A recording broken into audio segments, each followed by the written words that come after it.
ஆசிய கண்டத்தின் 2 வெவ்வேறு பிராந்தியங்களில் மிதமான நிலநடுக்கம் ஏற்பட்டுள்ளது. அதிகாலையில் ஏற்பட்ட இந்த நிலநடுக்கம் சீனாவின் ஒரு பகுதியாக உள்ள திபெத்திலும் அந்தமான் கடல் பகுதியிலும் உணரப்பட்டது.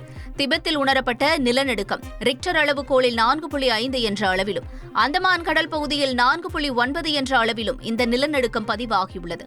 இந்தியாவின் வடகிழக்கு பகுதியில் உள்ள அருணாச்சல பிரதேச எல்லையிலும் நில அதிர்வு உணரப்பட்டதாக தேசிய நில அதிர்வு மையம் தெரிவித்துள்ளது. கணவன் மீது புகார் அளித்து 20 ஆண்டுகள் சிறை தண்டனை பெற்றுத்தந்த மனைவியே கணவரை மீண்டும் விடுவிக்க கோரி ஆட்சியர் அலுவலகத்தில் மனு அளித்துள்ளார். திருப்பத்தூர் மாவட்டம் மாம்பூர் அருகே இந்த சுவாரஸ்யம் நிகழ்ந்துள்ளது. பனங்காட்டூர் பகுதியைச் சேர்ந்த இன்பகுமார் மீது அவரது 2வது மனைவி சந்தியா கொடுத்த புகாரில் அவர் மீது போக்சோ வழக்கில் 20 ஆண்டுகள் சிறை தண்டனை விதிக்கப்பட்டுள்ளது. இந்த நிலையில் இன்பகுமாரை விடுவிக்க கோரி சந்தியா மாவட்ட ஆட்சியர் அலுவலகத்தில் மனு ஒன்றை அளித்துள்ளார். அதில் 3 பெண் குழந்தைகளுடன் முதல் மனைவியும் ஒரு பெண் குழந்தையுடன் தானும் ஆதரவின்றி தவிப்பதால் இன்பகுமாரை விடுவிக்க வேண்டும் என கூறியுள்ளார்.